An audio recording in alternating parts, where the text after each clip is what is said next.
আপনারা আমাদেরকে সহযোগিতা করেছেন। ইনশাআল্লাহ আমরা এই যাত্রাও আপনাদের ভালোবাসা, আপনাদের সহযোগিতা এবং আল্লাহ রাব্বুল আলামিনের অশেষ মেহেরবানিতে আমরা আবারও আমাদের প্রাণপ্রিয় নেত্রী, দেশনেত্রী বেগম খালেদা আজকে দেশের মানুষের যে অকৃত্রিম ভালোবাসার প্রতীক, সেটি আজকে প্রমাণিত।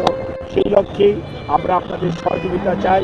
আমাদের ভারপ্রাপ্ত চেয়ারম্যান জনাব তারেক রহমান আপনাদের সবাইকে অনুরোধ করেছেন যে ধৈর্য ধারণ করার জন্য, এবং উনি সার্বক্ষণিকভাবে বিরামহীনভাবে দেশি বিদেশি চিকিৎসকদের সমন্বয়ে গঠিত মেডিকেল টিমের সাথে সার্বক্ষণিক যোগাযোগ রাখছেন।